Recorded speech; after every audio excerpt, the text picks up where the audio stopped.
সমুদ্রের লবণাক্ত জল পান করলে কখনো পিপাসা কোনোদিন মেটে না। পিপাসা মেটানোর জন্য মিষ্টি জলের প্রয়োজন, যেটা আমরা নর্মাল ওয়াটার বলি, সেটারই নর্মাল জল, তারই প্রয়োজন।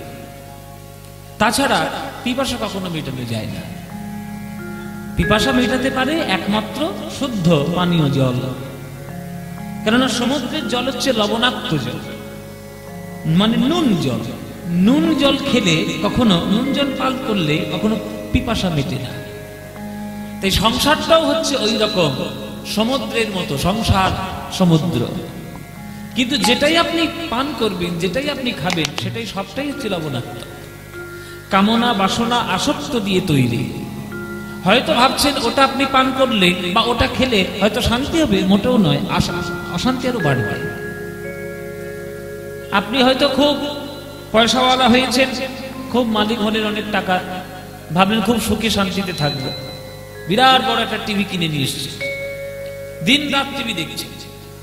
টিভি দেখতে দেখতে নেশা আপনার এত হয়ে গেল, আপনি এত টিভি দেখলেন যে আপনার চোখটাই হয়ে গেল খারাপ। তাহলে টিভিটা কি আপনাকে শান্তি দিল? অশান্তি বাড়ালো।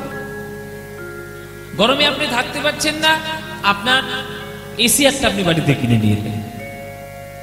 ডাক্তার বলেছে বা সবাই যারা বিদগ্ধ মানুষ, জ্ঞানী মানুষ, তারা বলে দিয়েছে যে বাইরের যা টেম্পারেচার থাকবে তার থেকে 2-3 ডিগ্রি কম রাখবে, এর থেকে বেশি রাখবে না। তুমি একেবারে হিমশীতল ঘর করে দিলে, ওই হিমশীতল ঘরের মধ্যে তুমি দিন রাত থাকছো গরমের মধ্যে। এমন থাকলে এমন অসুখ ধরলো যে তোমার সর্দির এমন ধান্দা হয়ে গেল, তোমার বুক থেকে কফ যাচ্ছেই না, শরীরটা খারাপ হয়ে গেল। তাহলে এই এসিটা কি আপনাকে শান্তি দিল? আপনি যেটাই সুখের সন্ধান বলে যেটাতেই আপনি হাত দিচ্ছেন, সেটাই আপনাকে অসুখের সন্ধান দিয়ে দিচ্ছে, শান্তি কিছুতেই দিচ্ছে না। কিন্তু কারোর যদি কেউ ভাগ্যক্রমে, সৌভাগ্যক্রমে কেউ যদি সৎসঙ্গে পড়ে, কেউ যদি একবার গুরুর চরণ সান্নিধ্যে গিয়ে যদি কেউ একবার গৌর আর গোবিন্দের প্রেমামৃত মাধুরী পান করতে পারে, আর কি তার কখনো অশান্তি থাকতে পারে? জীবনে শুধু শান্তি শান্তি। দেখবেন যারা ভক্ত হয় তাদের কাছে এসি গাড়ি নাই, এসি বাড়িও নাই, কিছুই নাই, রাস্তার পাশে হয়তো পড়ে আছে, একটা কচু পাতা মাথায় দিয়ে হয়তো বসে আছে, কিন্তু তার মতো শান্তিতে আর কেউ থাকতে পারে না। দেখবেন এই যে গঙ্গাসাগর মেলা আসছে, কত নাগা সন্ন্যাসী, উলঙ্গ সাধু, কত নাগা বাবা এসে ওই গঙ্গাসাগরে বসে থাকে। দেখবেন তারা জগতের কামনা কাঞ্চন, তারা ষড়রিপুকে তারা জয় করে, তারা নাগা সন্ন্যাসী হয়ে তারা জীবনটাই অর্পণ করে দিয়েছে ঈশ্বরের সেবায়। গিয়ে তাদের জিজ্ঞাসা করুন তো, স্বামীজি বা বাবাজি বা সাধু, এই যে সাধুজি, আপনি কি অশান্তিতে আছেন? তারা কোনো অশান্তিতে আছে? কোনো অশান্তি নেই। দিন রাত শুধু ঈশ্বরের সেবা করছে, ঈশ্বরের চিন্তা করছে, জগতের কল্যাণ কামনা করছে। তাদের যতটুকু, তাদের যা যা করণীয় করছে, তারা দিন রাত ঈশ্বরের সেবায় করে শান্তিতেই আছে। কিন্তু আমরা সংসারের সেবায় করে শান্তিতে থাকতে পারলাম কি? পারলাম না। কিন্তু পারবেন, নিশ্চয়ই পারবেন। সংসার থেকেও শান্তি করা যায়। তাহলে বলবেন শ্রীবাসের সংসার কি শান্তিপূর্ণ ছিল না? তিনিও তো সংসারী। আপনি সবই করছেন কিন্তু গৌরাঙ্গ মহাপ্রভুকে ডাকছেন না, তাহলে আপনার সংসার কি করে শান্তি হবে? আপনি কিছুই না করে শুধু যদি গৌরাঙ্গকেই ডাকেন, দেখবেন শান্তিতে আপনার সংসার ভরে উঠবে। আর আপনি সবই করছেন অথচ রাধা গোবিন্দের প্রেম গ্রহণ করছেন না, আপনার সংসারে কখনো শান্তি আসতেই পারে না। কারণ আপনার মনেই তো শান্তি নেই, আর মনটা শান্তি দেওয়ার জন্য প্রেম ছাড়া কোনো গতি নেই, আর প্রেম উপলব্ধি করার জন্য হরিনাম ছাড়া কোনো গতি নেই, আর হরিনাম গ্রহণ করার জন্য গুরু সান্নিধ্য ছাড়া অন্য কোনো গতি নেই। সেই মহাপ্রভু হচ্ছেন জগৎগুরু, নিত্যানন্দ জগৎগুরু। তাদেরকে যখন আমরা পেয়েছি, তাদের চরণেই যদি আমরা জীবনটাকে সঁপে দিতে না পারলাম, তাহলে শান্তি কোথায় পাবো? এই যদি গৌরাঙ্গ না হইতো, তবে কেমনে হইতো কেমনে ধরিতাম দে, শ্রীরাধার মহিমা প্রেম রস সীমা জগতে জানাতো কে। কত সহজ কথা, কিন্তু কত চিরসত্য কথা পদকর্তারা লিখে দিয়ে গেছেন পদাবলিতে।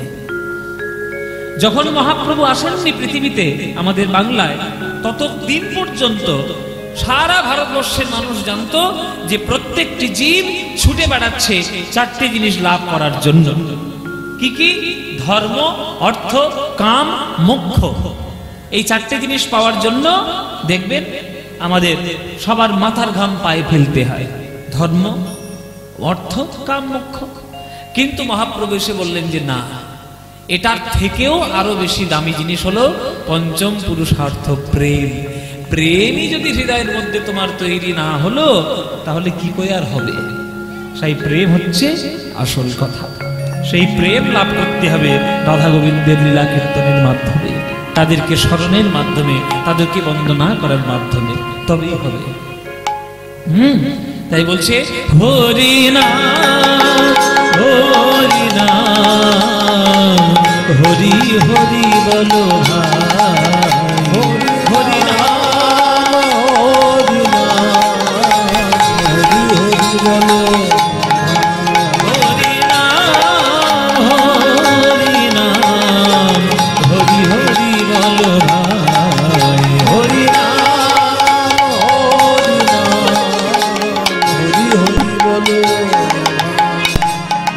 নাম বিনা কলি যুগে, নাম বিনা কলি যুগে আর গতি নাই, গতি নাই, গতি নাই। হরি নাম হরি নাম হরি হরি বলো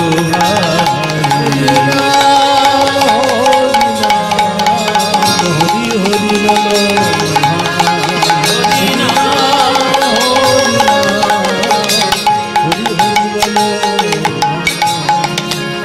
হরিনাম হরিনাম বলো ভাই। হরিনাম করলে কি পাবে? এই যে মায়েরা, তোমরা যে তোমার পাগলের মতো বিকেল বেলায় কীর্তন শুনতে চলে এসছো, হরিনাম শুনতে, মাথা খারাপ হয়েছিল সব? তোমাদের মাথা খারাপ হয়েছে তো? আর ডেফিনেটলি মাথা খারাপ, 100% মাথা খারাপ হয়েছে। নইলে ঘরের কাজ ফেলে তুই আর ওই সিরিয়াল সিনেমা ফেলে তুই এখানে কেউ কীর্তন শুনতে আসে না? পাগল ছাড়া কেউ কীর্তন শোনে না, কি ঠিক কি না? মায়েরা বলছে বাবা তুমি আমাদেরকে সরাসরি ভাবে পাগল বলে দিলে। পাগল হয়েছেন তো ভালোই তো হয়েছে। জেনে রাখবেন পাগল ছাড়া কিছু হয় না। যে পাগল হবে সেই সব কিছু পাবে। মহাপ্রভু নামের পাগল, রামকৃষ্ণ ঠাকুর মায়ের নামে পাগল, বিবেকানন্দ জগতের কল্যাণের কাছে পাগল, লোকনাথ বাবা সেও জগতের কল্যাণের কাছে পাগল। যে পাগল না হবে সে কি করে হবে? পাগল হতে হয়। দেখবেন পাড়ার মধ্যে কোনো ছেলে মেয়ে যদি খুব ভালোবাসে একে অপরকে, লোকে বলে না পাগলের মতো ভালোবাসে। তা পাগলের মতোই তো ভালোবাসাটা চাই, তাহলে পাবেন কি করে? আপনি সুস্থ স্বাভাবিক থাকলে ভগবানকে পাবেন না। কেননা যখনই আপনি ভগবানকে ডাকতে যাবেন বিচার বুদ্ধি আপনার বাধা দেবে। কিন্তু রামকৃষ্ণ পাগলের মতো মাকে ভালোবাসে, বলে তুই দেখা দিবি নি, দেখ আমি তোর সামনে কি করি। বলে মায়ের খাড়াটা পেড়ে নিয়ে এসে নিজের মুন্ডু কাঁদতে বলে মায়ের সামনে উদ্ধত হয়েছে। পাগলের মতো উদ্ধত হয়েছিল বলেই ওই জগত্তারিণী মা সঙ্গে সঙ্গে রামকৃষ্ণের হাত ধরেছে। তো ওই পাগলের মতো ভালোবাসাটা না থাকলে ভগবানকে পাবো কি করে? ওই পাগলের মতো ভালোবাসা চাই। তাহলে হরিনাম শুনলে কি হবে মায়েরা? এই যে কীর্তন শুনতে এসছো, বিনা লাভের আশায় কেউ আসে নাকি? লাভ তো নিশ্চয়ই থাকবে। কি লাভ? দেখেছো কত বড় পাপী নিয়ে আমি ঘুরছি। দেখতে বলে অনেক পাপ করেছি বাবা জীবনে, ওই জন্যে সেই লক্ষ্মীকান্তপুর থেকে বহরমপুরে গঙ্গার পাড়ে এসে বসেছি কীর্তন করতে, তাই না? এ বলছে পাপ ক্ষয় করবে। ও মায়েরা তোমরা কি করতে চাও? তোমরাও পাপ ক্ষয় করতে চাও। হায় হায় রে, গঙ্গার পাড়ে থেকে তোমাদের পাপ এখনো ক্ষয় হয়নি? এই যেখানে গঙ্গা, গঙ্গায় পরশী মুক্তি। এক কৃষ্ণ নামে যত পাপ হরে, পাতকের সাধ্য নাই তত পাপ করে।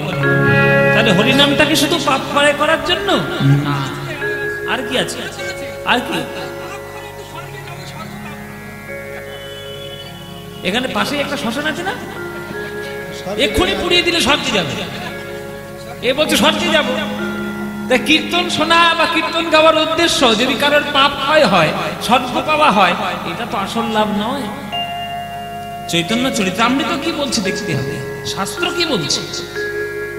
কেহ কহে নাম লইলে পাপ হয় ক্ষয়, কেহ কহে নাম লইলে স্বর্গ প্রাপ্তি হয়, কিন্তু ঠাকুর হরিদাস কহে নামের শুধু দুই ফল নয়, নাম লইলে কৃষ্ণ পদে মধুর প্রেমের উদয়। কীর্তন শুনতে এসে, কীর্তন গাইতে এসে, কীর্তন করতে এসে তুমি যদি ভগবানের প্রতি প্রেম কুড়িয়ে নিতে না পারো, তাহলে আর কি হলো? প্রেম হলো আসল কথা, প্রেম হলো আসল কথা। তাই হরিনামের প্রধান লাভ বা কীর্তনের প্রধান লাভ রাধা গোবিন্দের প্রেম আস্বাদন করা। সেই প্রেম শিখিয়েছে কে? মহাপ্রভু। মধুর বৃন্দা বিপিন মাধুরী, মধুর বৃন্দা বিপিন মাধুরী, মধুর বৃন্দা বিপিন মাধুরী, মধুর বৃন্দা বিপিন মাধুরী, প্রবেশ চাতুরী সার, মধুর বৃন্দা বিপিন মাধুরী, প্রবেশ চাতুরী সার, বরজ যুবতী ভাবের ভগবতী, বরজ যুবতী ভাবের ভগবতী, ভগবতী হইত কার, ভগবতী হইত কার, বরজ যুবতী ভাবের ভগবতী, ভগবতী হইত কার, ভগবতী হইত। তোমরা যারা গান শুনতে এসছো, কারা কারা বৃন্দাবন গেছো দেখি হাত তোলো। বৃন্দাবন কে গেছে? বাহ, এ তো অনেকেই গিয়েছে। আচ্ছা, নবদ্বীপ কে গেছে? হাত তোলো। নবদ্বীপ, ওরে বাবা, সব গেছে নবদ্বীপ। বলে বাবা পাশের জেলা, আর নবদ্বীপ যাবো না তো কোথায় যাবে? আচ্ছা, পুরী ধামে গিয়েছো কজন? হাত তোলো। পুরী, ওরে বাবা, সবাই গিয়েছে। মোটামুটি কোনো না কোনো তীর্থধামে তোমরা গেছো। আচ্ছা, তাহলে পুরীতে গেছিলে বা নবদ্বীপ বা বৃন্দাবন গেছিলে, বৃন্দাবনে কি করতে গেছিলে? হ্যাঁ, রাধারানী। হ্যাঁ, এ বলছে বেড়াতে গেছি, দর্শন করতে। আচ্ছা, আপনারা কি করতে গেছিলেন? এইটাই হয়েছে কমন উত্তর। কেউ বলছে দর্শন করতে, কেউ বলছে বেড়াতে। খবরদার, আজকে আসলে দাঁড়িয়ে বলে যাচ্ছে, কোন তীর্থধামে কোনদিন বেড়াতে যাবেন না। তীর্থধামটা বেড়ানোর জায়গা নয়। বেড়ানোর জায়গার জন্য অনেক জায়গা আছে। দার্জিলিং চলে যাও, গ্যাংটক চলে যাও, দীঘা চলে যাও, গোয়া চলে যাও, হুলুলুলু চলে যাও। জায়গা আছে, আছে, আছে। এ নাম আমি বলতে পারেন তো কি বলবো? হুলুলুলু নয়, হনুলুলু, ওটা জাপানে আছে। তুই জানিতেই পারবি না কোনোদিন। আমি আপনাদেরকে বলি, বেড়ানোর জায়গায় বেড়াতে যান, দয়া করে ভক্ত সঙ্গ ছাড়া তীর্থধামে কোনোদিন যাবেন না। কেননা অভক্তদের সঙ্গে নিয়ে তীর্থে গেলেই তারা শুধু ভালো হোটেল খুঁজবে আর গিয়ে বাথরুম খুঁজবে। এইটা এখনকার দিনে স্বভাব বাবা, বাস্তব কথা বলছি। কিন্তু তীর্থধামটা তীর্থ করতে গেছি, সেখানে হোটেল খুঁজতে গেছি না বাথরুম করতে গেছি? একদম নয়। কোনোদিন আপনারা ভক্ত সঙ্গ ছাড়া তীর্থে যাবে, এটা ভেতরের কথা, আমি বাইরের কথা বলছি। কেন না, তীর্থধামটা বেড়ানোর জায়গা নয়, তীর্থধামটা প্রবেশ করার জায়গা। ওখানে বসে সাধনা করতে হয়। তীর্থ মানেটা জানতে, সেটাই বুঝবেন। তীর্থ, যেখানে গেলে নিজের আধ্যাত্মিক এবং শারীরিক মানসিক সমস্ত কিছুকে উত্তীর্ণ করা যায়, সেটাই তো তীর্থ। আপনি উত্তীর্ণ করতেই পারলেন না, তাহলে তীর্থ কি করলেন? তাই অভক্তদের সঙ্গে নিয়ে কোনোদিন তীর্থে যাবেন না, আর কোনোদিন তীর্থে বেড়াতে যাবেন না। তীর্থে প্রবেশ করতে যেতে হয়। পকেটে পয়সা থাকলে বেড়ানো যায়, পকেটে পয়সা থাকলে বেরিয়ে আসা যায়, কিন্তু পকেটে পয়সা থাকলে গুরু কৃপা পাওয়া যায় না, রাধা গোবিন্দের কৃপা পাওয়া যায় না। আমার পকেটে পয়সা আছে, আমি চলে গেলাম বৃন্দাবনে, আমার যাওয়া আর একজন গিয়ে সেখানে বসে গোপী অনুরাগে রাধা কৃষ্ণের ভজন করে সেখানে গোপী ভাব লাভ করে সে রাধা কৃষ্ণের প্রেম লাভ করছে, এইটা আকাশ পাতাল পার্থক্য। দেখুন পদাবলীর লাইন কি বলছে, বরজ যুবতী ভাবেরও ভকতি সকতি হইতকা, মধুর বৃন্দা বিপিন মাধুরী প্রবেশ চাতুরিষা। প্রবেশ করতে হয়, দর্শন বেড়ানো নয়। হ্যাঁ, তাই আগামীতে আপনারা যে কোনো তীর্থধামে যখন যাবেন তখন দয়া করে অভক্তদের সঙ্গে নিয়ে যাবেন না, মনে ভক্তি নিয়ে যাবেন। আর তীর্থধামে গিয়ে সেইখানকার ভক্তি লাভ করার জন্য যাবেন, অন্য কিছু না। হ্যাঁ, তাই বরজ যুবতী ভাবের ভকতি, ভাবের ভকতি সকতি হইতকার, সকতি হইতকার। বরজ যুবতী ভাবের ভকতি সকতি হইতকার, সকতি হইতকার। গাও গাও পূর্ণ গৌরাঙ্গের গুণ, গাও গাও গাও গাও পূর্ণ গৌরাঙ্গের গুণ, গাও তোমরা গাও, তোমরা গাও, তোমরা গাও, তোমরা গাও, গাও গাও পুন গৌরাঙ্গের গুণ। কিন্তু শর্ত একটা, সরল করিয়া মন, আগে সরল করিয়া মন, সরল করিয়া মন, সরল করিয়া। কিছু মনে করবেন না, খুব একটু কটু সত্য কথা আপনাদের বলি, কিছু মনে করবেন না। কীর্তনের আসরে এসে খুব গড়াগড়ি দিয়ে কান্নাকাটি করছে, লুটোপুটি খাচ্ছে, লোকে দেখে মনে মনে ভাবছে বাহ খুব ভক্ত গো, খুব ভক্ত। ও মা, কীর্তন শুনে গিয়ে বাড়িতে গিয়ে পাড়া প্রতিবেশীর সঙ্গে ঝগড়া শুরু করেছে। তোর জল আমার বাড়ি এলো কেন, তোর ছেলে আমার ঘরে নোংরা ফেলেছে কেন, তোর ডালটা আমার চালে পড়লো কেন। আরে এই 3 ঘন্টা ধরে ধরে যে ভক্ত সাজার যে ভান করলে, তাহলে তুই ভক্ত সাজলে না ভণ্ড হলে? মন যদি সরল করতে না পারো তাহলে ভণ্ড ভক্ত হওয়ার কোনো মানেই হয় না। যদি মন পবিত্রতায় থাকে তাহলে তুমি যে অবস্থাতেই থাকবে সেই অবস্থাতেই ভগবান তোমায় দর্শন দেবে। জেনে রাখবে, জঙ্গলে 2 প্রকারের গাছ, একটা বাঁকা একটা সোজা। যেগুলো বাঁকা গাছ হয় সেগুলো একটাই কাজে লাগে, চিতার কাজে, জ্বলতে কাজে লাগে। আর যেগুলো সোজা গাছ হয় অনেক কাজে লাগে, আলমারি, খাট বিছানা, টেবিল, চেয়ার, নানান রকম জিনিসপত্র তৈরি করতে কাজে লাগে। তুমিও যদি সরল হতে পারো তাহলে তুমিও জগতের কল্যাণ কার্যে লাগবে। আর তুমিও যদি এই গান শুনতে এসে ভক্তগিরি দেখাচ্ছ আর বাইরে গিয়ে মনটা এমনি জটিল ভর্তি, কার সর্বনাশ করবো কি করে, হ্যাঁ, এই যদি মনে থাকে তাহলে তোমার ওই সব ভক্ত হয়ে কোনো লাভ নেই। গাও গাও পুন গৌরাঙ্গের গুণ, যত খুশি গাও, কোনো চিন্তা নাই, কিন্তু সরল করিয়া মন, আগে সরল করিয়া মন, ওই সরল করিয়া মন, সরল করিয়া। গাও গাও কোন গৌরাঙ্গের গুণ, সরল করিয়া মন। একবার ভেবে দেখো তো নিতাই গৌরাঙ্গের জীবনটা।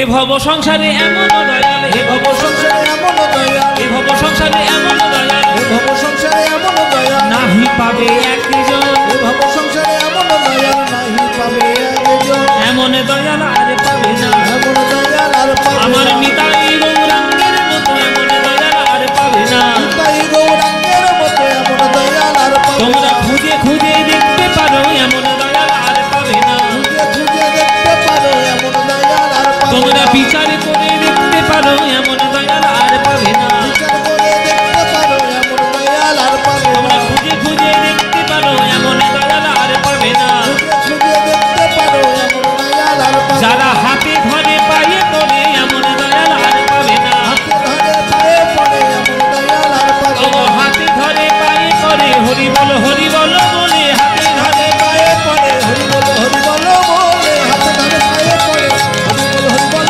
বলে, হাতে ধরে পায়ে পড়ে হরি বল বলে, এমন দয়াল আর পাবে না। এমন দয়াল আর পাবে না, এমন দয়াল আর পাবে না,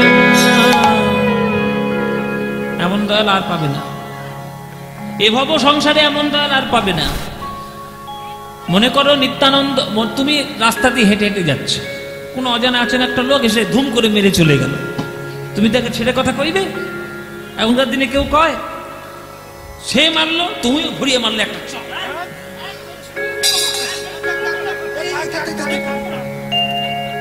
শুরু করে দিলে, সেও মারলো, তুমিও মারলো, শুরু করে দিলে মারামারি। নিত্যানন্দ হরিনাম দিয়েছিল বলে নিত্যানন্দের কপালটা ফাটিয়ে দিয়েছিল জগাইয়ার মাথায় কলসির কানা মেরে। বলো তো মায়েরা, নিত্যানন্দ ঘুরিয়ে চড় মেরেছিল? মেরেছিল? কি বলেছিল নিতাই? মেরেছিস কলসির কানা, তা বললে কি প্রেম দেব না? প্রেম দেবার জন্য এসেছি ওরে জগাই, ওরে মাধাই। আমাকে মেরে যদি তোরা সুখ পাস, তোরা আরো মার, আবার মার, কিন্তু তোদের হাতে ধরি, পায়ে পড়ি, একবার তোরা হরি বলবো, একবার বলো। এই দয়াল আর কোথায় পাবে?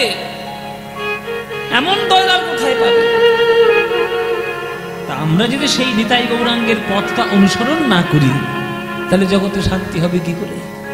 তো এই ভব সংসারে এমনও দয়াল নাহি পাবে একজন। গৌরাঙ্গ বলিয়া না গেল গলিয়া, গৌরাঙ্গ বলিয়া না গেল গলিয়া, আমি কেমনে ধরিব রে? গৌরাঙ্গ বলিয়া না গেল গলিয়া, কেমনে ধরিল রে? বাসুঘোষ হইয়া পাশানো দিয়া কেমনে গড়িয়াছে, বাসুঘোষ হইয়া পাশানো দিয়া কেমনে গড়িয়া। বলে আমার ভাগ্যে হলো না গো, আমার ভাগ্যে হলো না গো, আমার ভাগ্যে হলো না গো, আমার ভাগ্যে হলো না। ওই লীলার কিছু অনুভব আমার ভাগ্যে হলো না গো। আর কিছু অনুভব আমার ভাগ্যে হলো না। এ বলে খেয়ে শুয়ে দিন কাটালাম, আমার ভাগ্যে হলো না গো। শুয়ে দিন কাটালাম, আমার ভাগ্যে হলো না। এ বলে খেয়ে শুয়ে দিন কাটালাম, হরি হরি না বলিলাম, খেয়ে শুয়ে দিন কাটালাম, হরি হরি না বলিলাম, খেয়ে শুয়ে দিন কাটালাম, হরি হরি না বলিলাম, খেয়ে শুয়ে দিন কাটালাম, হরি হরি না বলিলাম, আমার ভাগ্যে হলো না গো, আমার ভাগ্যে হলো না গো, আমার ভাগ্যে হলো না গো।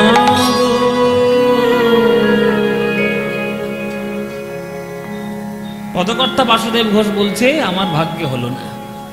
তাহলে বাসুদেব ঘোষ হচ্ছেন গৌড়চন্দ্রিকার সর্বশ্রেষ্ঠ পদকর্তা। তিনি বলছেন আমার ভাগ্যে হলো না। মায়েরা চিন্তা করুন, তাহলে আমাদের দশা কি? আমাদের কি দশা? তাই যতক্ষণ পারবেন, যতক্ষণ সুযোগ থাকবে, যতক্ষণ আপনাদের ভালো লাগবে, মনে হবে গৌরাঙ্গের নাম গাইবেন সঠিকভাবে, সুন্দরভাবে, নইলে হবে না। জানো, যে পুরী ধামে যখন মহাপ্রভু ওই জগন্নাথের দিকে তাকিয়ে তাকিয়ে অঝোর ধারায় কাঁদত, নয়নের ধারায় মহাপ্রভুর একেবারে বক্ষস্থল ভেসে যেত, সেই জায়গায় কাঁদতে কাঁদতে চরণ চিহ্ন ওই পাথরে পড়ে গেছিল। মানে মহাপ্রভুর প্রেমাগ্নিতে একটা পাথর পর্যন্ত গলে গেছিল। পাথরটা মনে মনে ভাবলো যে গৌরাঙ্গ মহাপ্রভু জগন্নাথের দিকে তাকিয়ে এত নয়ন জল ঝরাচ্ছেন, তার চরণ চিহ্ন যদি বুকে ধরতে পারি তাহলে জীবন আমার ধন্য হবে। আমি পাথর হয়েছি তাতে কি? মহাপ্রভুর চরণের চিহ্ন পড়ে গেল এই পাথরের উপর।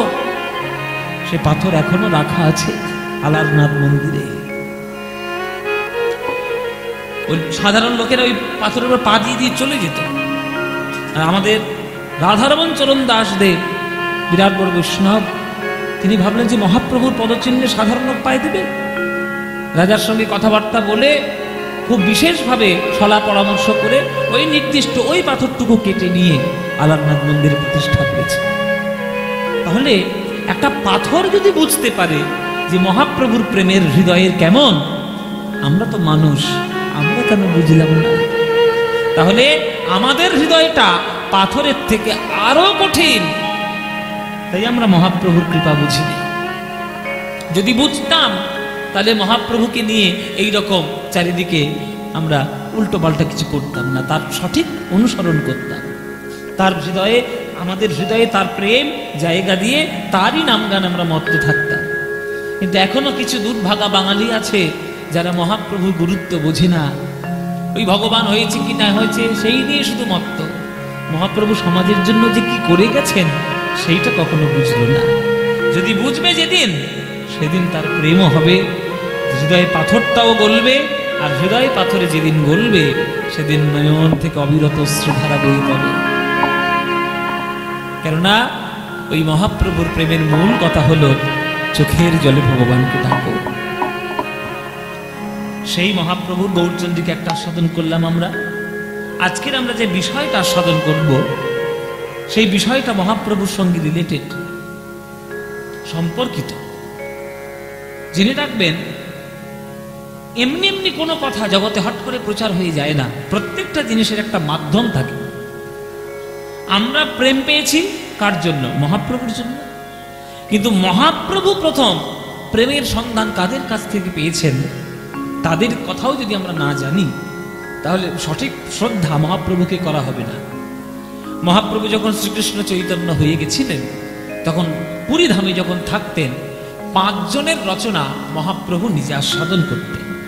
5 জন, 5টা কবির রচনা, পদ, সাহিত্য মহাপ্রভু আস্বাদন করতেন। নিজের লেখা গান, নিজের লেখা শ্লোক, নিজের লেখা পদাবলী মহাপ্রভুর আপনি পাবেন না। কেবলমাত্র শিক্ষা স্টক ছাড়া মহাপ্রভুর অন্য কোনো কথা লেখা নেই। আপনি বাজারে খুঁজে খুঁজে দেখুন কোন বইটা শ্রী চৈতন্য মহাপ্রভুর লেখা, বাজারে পাবেন না। মহাপ্রভু গ্রন্থ লিখেছিলেন কিন্তু সবগুলোই গঙ্গার জলে বিসর্জন দিয়ে দিয়েছিলেন। কারণ মহাপ্রভু জানতেন যে আমার লেখা গ্রন্থ যদি পাঠ করে সবাই তাহলে আমার ভক্তরা ওই আমার লেখা গ্রন্থগুলো নিয়ে অহংকার করতে শুরু করবে। আমার যারা ভক্ত তাদের যে রচনা, তাদের যে পাণ্ডিত্য, সেগুলোকে শ্রদ্ধা জানাবে না। সেগুলো নিজের যা রচনা সব শুধু গঙ্গার জলে ভাসিয়ে দিলেন। আর শুধু 8খানা শ্লোক মহাপ্রভু ভক্তদের জন্য বলে গেলেন। সেই 8খানা শ্লোকই আমরা সবসময় পাঠ করি জীবনে। কিন্তু মহাপ্রভু যাদের কাছে প্রেম রত্ন পেয়েছেন, সন্ধান পেয়েছেন, তারা হলেন 5 জন। 5 জন কে কে?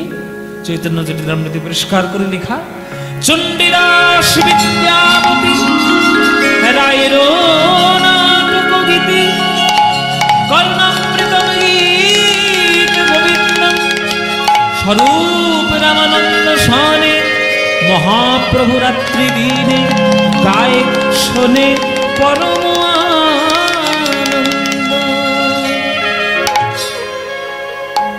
5 জন কবি মহাপ্রভুর জীবনের মোড় ঘুরিয়ে দিয়েছিলেন। সেই 5 জন কবি হলেন, প্রথম হচ্ছে বীরভূমের চণ্ডীদাস ঠাকুর, দ্বিতীয় হচ্ছে জয়দেব গোস্বামী, 3 নম্বর হচ্ছে কৃষ্ণদাস, মানে আমাদের বিল্লমঙ্গল ঠাকুর, যে কৃষ্ণ কর্ণামৃতম গ্রন্থ লিখেছিল বিল্লমঙ্গল ঠাকুর। রায় রামানন্দের গান মহাপ্রভু অত্যন্ত ভালোবাসতেন। আর 5 নম্বর আজকের আমরা যার কথা বলবো তার জীবন, তিনি হলেন মিথিলার কবি বিদ্যাপতি। তৎকালীন যুগের শ্রেষ্ঠ কবি ছিলেন বিদ্যাপতি। যেমন আধুনিক কালের শ্রেষ্ঠ কবি রবীন্দ্রনাথ ঠাকুর, তৎকালীন যুগের শ্রেষ্ঠ কবি ছিলেন বিদ্যাপতি। এই বিদ্যাপতির মিথিলায় বাড়ি। তিনি মিথিলার মানুষ হয়েও, বিহারের মানুষ হয়েও তার যা বৈষ্ণব পদাবলিতে কন্ট্রিবিউশন, তার যা দান, তার যা রচনা, সেটা কেউ কোনোদিন অস্বীকার করতে পারবে না। ওই জন্য বিদ্যাপতি বিরাট বড় ভক্ত, বিরাট বড় কবি। তাই সেই বিদ্যাপতির কথা আজকের আমরা আস্বাদন করব। আপনারা খুব মন দিয়ে শুনবেন। জীবনে কেমন ভক্ত হলে আপনার সন্তান সন্ততিরাও তারা ভক্ত হবে, সেই সন্ধানটা আজকে পেয়ে যাবেন। জয় নিতাই।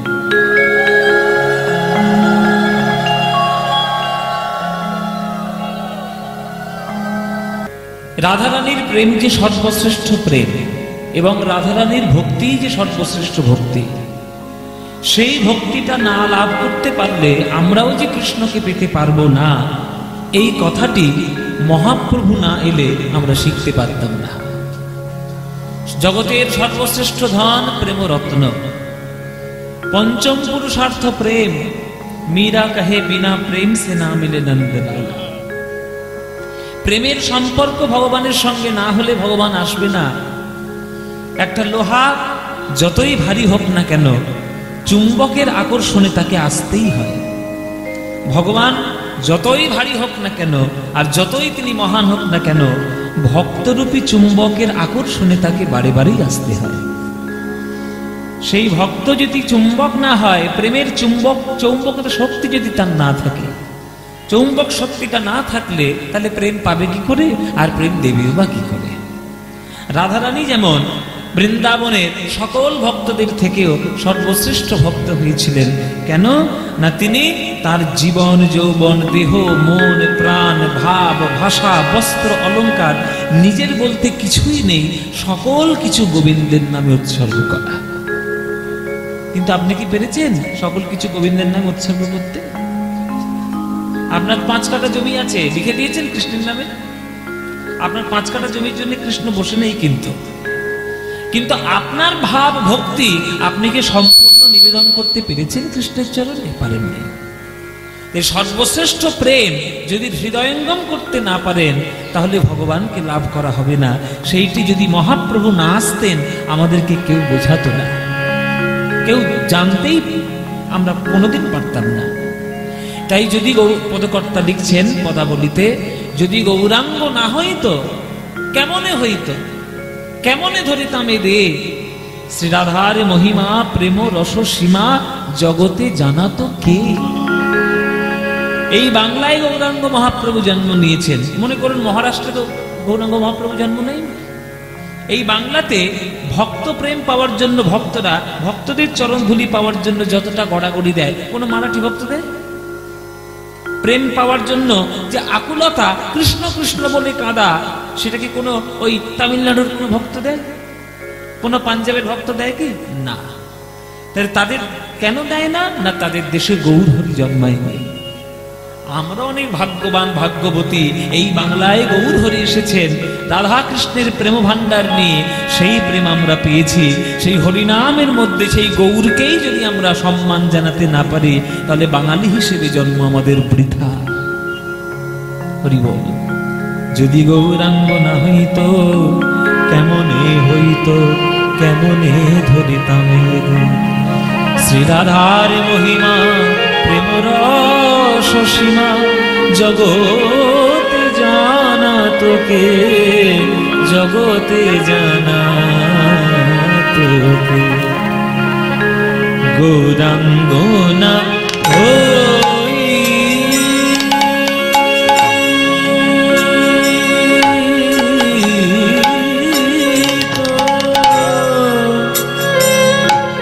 তবে কেমনে হইতো, বলো বলো বলো, কেমনে ধরিতাম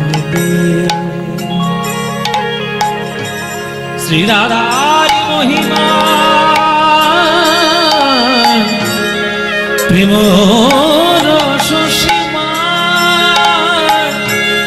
জগতে জানা তোকে, জগতে জানা তোকে, জানা তোকে, জগতে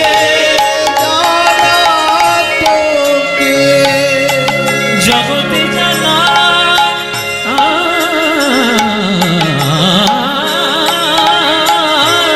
তোকে, বলো বলো জগতে জানা তো, জানা তো,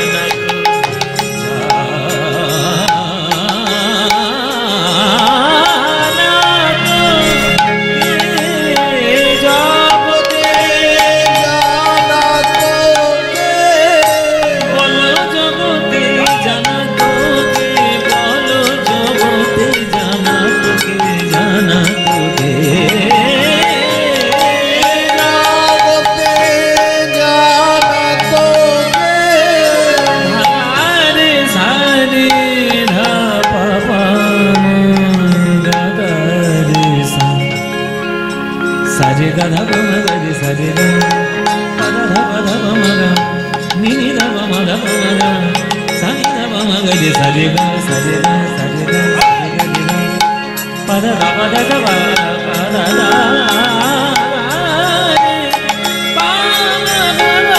রে সারে গা পদ মগা রে সারে গা পদ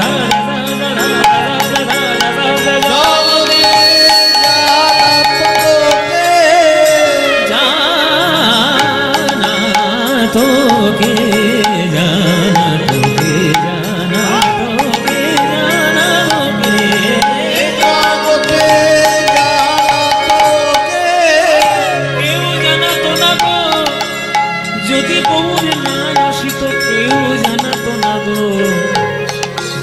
হাতে ধরে পায়ে পড়ে বলেছে হরিনাম। হরি বিনা জগতে কোনো গতি নাই, হরি বিনা জগতে কোনো গতি নাই।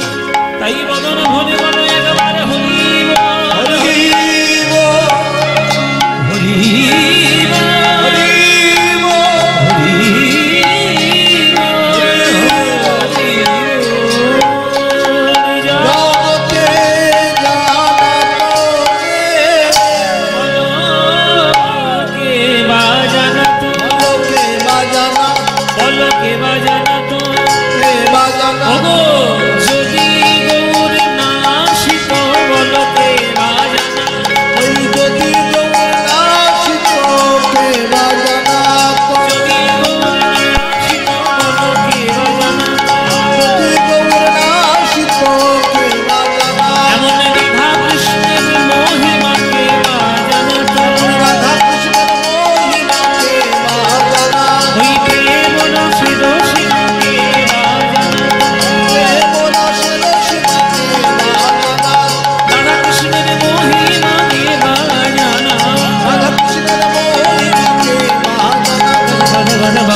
জগতে জানা তোকে, জগতে জানা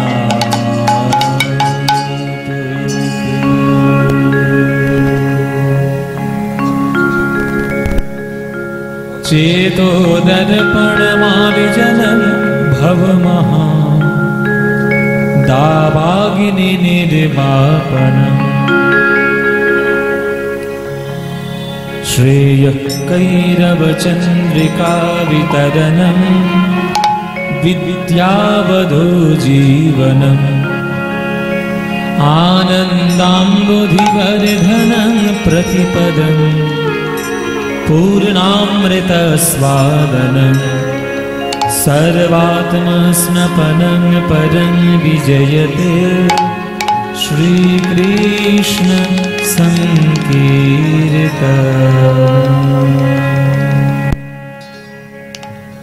जय निताई।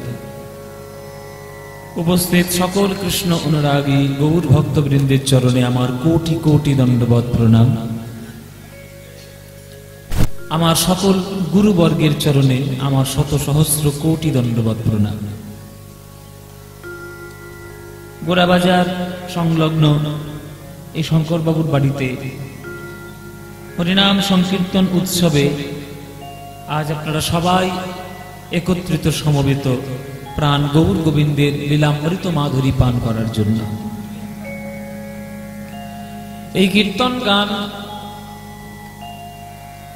সঠিক মনে সঠিকভাবে যদি কেউ আস্বাদন করে, সঠিক কীর্তন, তার মনের মধ্যে যে প্রেম ভাব তৈরি হবে সেটি পৃথিবীর অন্য কোনো গান বাজনার মধ্যে পাওয়া যায় না।